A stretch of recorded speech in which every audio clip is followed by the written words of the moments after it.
তোমরা চরমনার মাঠে যাইয়া দেখো আল্লাহর কুতুবরা যখন জাহান্নামের বয়ান আরম্ভ করে দেয় গো বাবা। আমি যখন দেখতেছিলাম এই বছর মাঠে যাইয়া, আরে বছরের পরে যখন আল্লাহর কুতুব বয়ান শুরু করে দিছে, একটা পাগল বাবা লাভ দিয়ে স্টেজে উঠিয়া গেছে। আমি মনে মনে ভাবলাম এই পাগলটা কেন উঠলো। তখন আমার মনে পড়িয়া গেল আমার নবী যখন জাহান্নামের বয়ান করতেন, সাহাবা একরাম হাত মসরা মসরি করতেন, মনে হইতো জাহান্নাম বুঝি তাদের চোখের সামনে। বাজানরা আমি আপনাদের সামনে জাহান্নামের একটা চিত্র তুলে ধরতে চাই। তোমারে আমারে যখন কবরে রাইখা আসবে গো, কবরের চিত্রটা সবাই জানা আছে। আমি ইলিয়াসুর রহমান জিয়াদি আমার মায়ের যেই কাপড়ে শোয়াইছি গো বাবা, আমি আমার মাকে যেই কাপড়ে শোয়াইছি, তুমি তোমার মাকে ওই কাপড়ে শোয়াইবা। আমি ইলিয়াসুর রহমান জিহাদি আমার মায়ের এমন একটা কফিন ভাইয়া বাবা গোপালগঞ্জের জমিনে ঘুম পড়ায় রাখছি।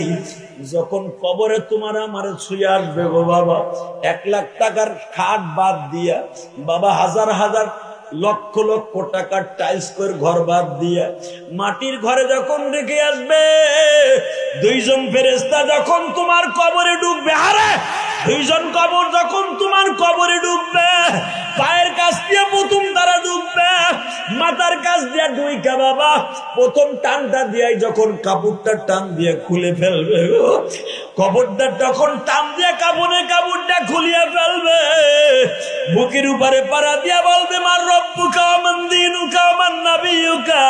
ও আল্লাহর পাগল গুলা আমার মাওলার একটু দেখায় দিতে পারবানি? ওই কবরে তুমি দেখবা যখন প্রশ্নের উত্তর দিতে পারবে না গো বাবা, দেখবা কবরের মাটিটা আস্তে আস্তে চাইপা আসতেছে বাবা। এই পাথরের হাড্ডি মাটিতে চাপ দিয়ে এই পাথরের মধ্যে ঢুকা দিয়া 2 হাতের আঙ্গুলের সামনে আমি ঢুকায়া দিছি। বাম পাশের পাথর ডাইন পাশে চলে আসবে, ডাইন পাশের পাথর বাম পাশে চলে যাবে গো। এই মাথাটারে বাবা চাপ দিয়ে একবার চালতে শেষার মতো চাইছে ফেলবে।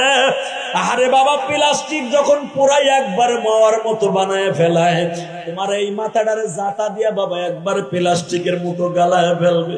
কেমনে সহ্য করবা ও খিল গায়ের ভাই, ও খিল কাদের ভাইরা, ও আমার কলেজের টুকরা কুর্মিটুলা স্কুল এন্ড কলেজের মাঠের মধ্যে যারা মুজাহিদ ভাইরা, আমার মাওলারে কি চোখের পানি দিয়ে দেখাইয়া দেয়া যায় না?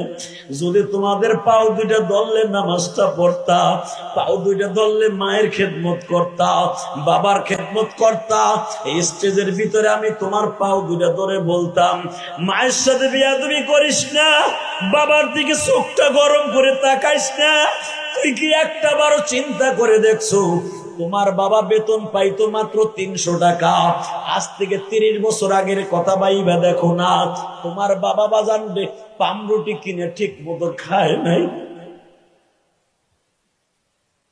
তোমার মা ঈদের সময় ভালো একটা কাপড় লয় নাই, একটা জিনিস পরিধান করে নাই, তোমার বাবা ঈদের সময় বাজারে যাইতো বাবা, বাজারে যাইয়া চিন্তা করতো ছেলেদের জন্য পাঞ্জাবি কিনবো, লুঙ্গি কিনবো, যদি এই লুঙ্গি পাঞ্জাবি কেনার পরে টাকা থাকে বাজার করব।